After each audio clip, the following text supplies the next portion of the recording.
Okay, so now we're on to chapter 4. So chapter 4's homework is primarily going over supply and demand.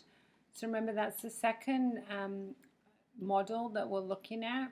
It's used in micro and macroeconomics, and it's a wonderful tool because it has continued to be able to predict well. And remember, the whole point of building models is so that they have predictive power, meaning if something happens, we're able to use the model and predict pretty accurately, all else constant. So to help you with this particular homework, what you'll want to do, I would highly suggest, is write down the determinants of demand and supply. So meaning, what is it that causes the demand curve to shift and what is it that causes supply to shift? So quick reminder, demand, some of the things would be number of buyers, their income, prices of other goods, which includes complements and substitutes, and some of the things for supply would be costs of inputs, for example, wages, technological changes, number of sellers. So make sure you go through all the determinants for both supply and demand. Okay, so get going.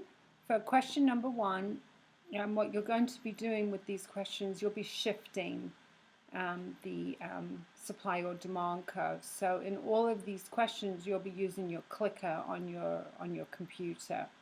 So the first question says, show the change in the market for restaurant meals that is consistent with the following statement.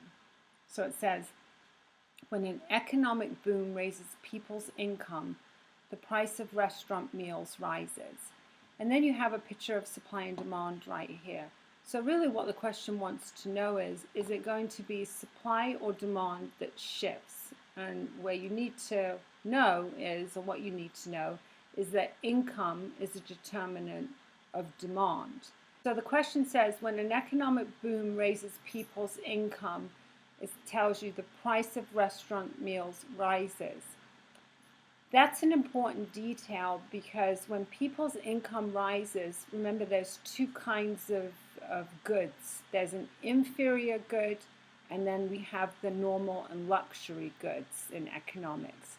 So an inferior good is the good that you buy less of when your income increases, and the luxury/normal goods are the goods that you buy more of when your income goes up.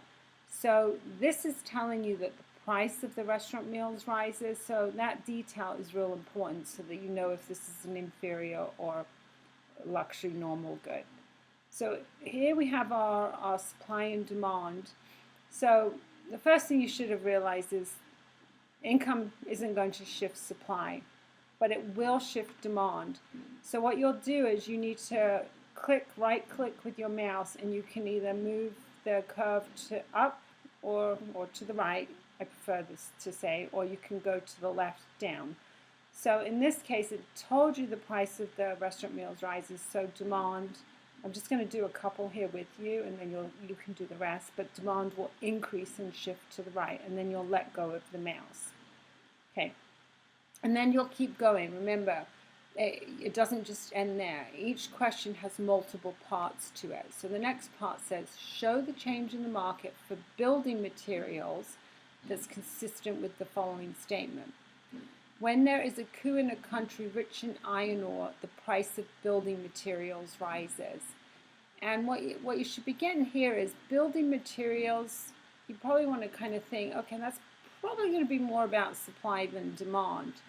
And then you're told that there's been a coup or overthrow or change in government, and they're rich in iron ore, and the price of the building materials rises. So the question is, which way does the supply curve have to go in order to increase the price?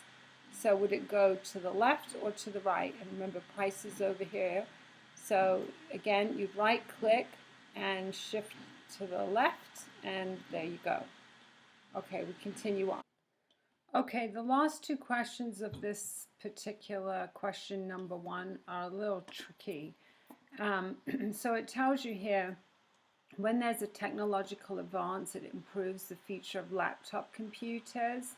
And then it also tells you the price of laptop computers rises, and then gives you a detail about used desktop computer falls. So below you, the picture that's shown is laptop computers. So you're to take this statement and demonstrate what happened in the laptop computer. So a technological advance improves the features of laptop computers. So you're just told that, and then it says the price of laptop computers rises. So in order for there to have been an increase in price, that would mean that the demand for laptop computers must have risen. What's a little tricky in this particular question, and why I'm specifically giving you the answer here, is because the technological improvement would have actually also have caused supply to have shifted too, but the question doesn't actually have you reflect that in the answer. So you're just going to show an increase in demand. So this is why I'm giving you this question, and then we'll look at the next one. The last part of this question is tricky too, is the one above. So a couple things happen here. So I'm just going to describe it. So again, back to the question, you're told there was a technological advance that improved the feature of laptop computers, and ultimately the price of laptop computers rises. So we had determined in the previous question that the reason for the increase in price of laptops was there had to be an increase in the demand for laptops. So if people start buying more of the laptop computers, they're probably going to want less used desktop computers. That would cause the demand for the desktop computers to decline or decrease, shift to the left. And at the same time, another thing that isn't really obvious or even said in the question, but the answer is given, so I want to make sure you put this in your answer. But a secondary effect here is that as fewer and fewer people are demanding the desktop computers, it also, strangely or interestingly, will increase the supply of the used desktop computers to the market because people start trying to get rid of them. So we would have an increase in the supply as well. Again, these last two questions within question 1 in this chapter, not too intuitive, so please make sure that you just go ahead and use this for your answers. Okay, question 2 of this chapter is basically what you're going to do is just go through and determine the examples that are giving you, whether they're determinant of demand or determinant of supply. So again, it's a good time for you to go through. This is a great example on what causes demand to either increase or decrease, or supply to decrease or increase. So check that out. Okay, this next part asks you, show the effect of the following event on the market for electric cars. So this is very similar to the questions that we just went through. And this one is now saying, engineers develop new automated machinery for the production of electric cars. So what is that going to do? So it's a new automated machinery for the production. So hopefully you'll see that that's a supply shift, and you want to know, you want to be able to figure out, is that an increase, which remember increases are right, or is it a decrease, which is to the left? So give that a try. The next one says, an improvement in the public transportation network reduces the need to have a car, and then they give you a picture, of cars. So you're told there's an improvement in public transportation, and because of that, fewer people need cars. So again, you've got to determine, is this going to be number of buyers changing, or is this a supply shift, and then which direction? The next one says there's an economic boom raises people's wealth, and you're given electric cars. So an economic boom, in some ways the question probably should have indicated whether this was a normal or an inferior good, but an economic boom, people become wealthier, we usually see increases in demand. So I'll give you that little hint there. Then we continue, a strike by aluminum workers raises the price of aluminum. So it's workers, raises the price of the aluminum. So since we're talking about workers, it's probably going to be production related. So you want to determine, is that a supply or demand shift, in which direction? And then this one says the price of gas-powered cars falls, and then you're given the market for electric cars. So you've got to be careful here. So this is telling you the price of a related good has changed, and what type of impact will it have on another good. So they have to be related in some way. So remember, be thinking complement substitutes when you try and answer this question. And we'll continue on to the next part. And then here, question 3 is just having you think about complements and substitutes. Remember, those are determinants of demand.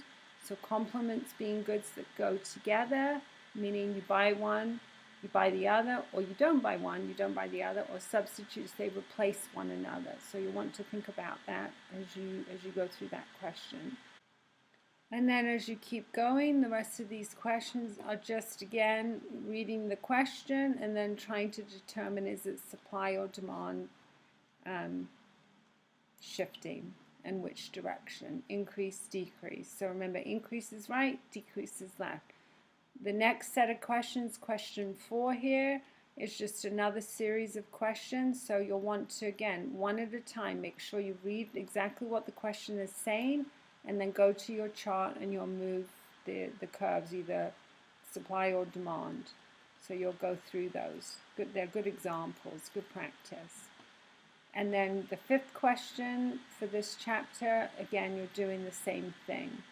And in this situation, you're looking at bagels and cream cheese, often eaten together. So now we're doing complements and substitutes. So those relate to goods and how that impacts each market. And pay attention as you go through which market you're being asked about as related to the question.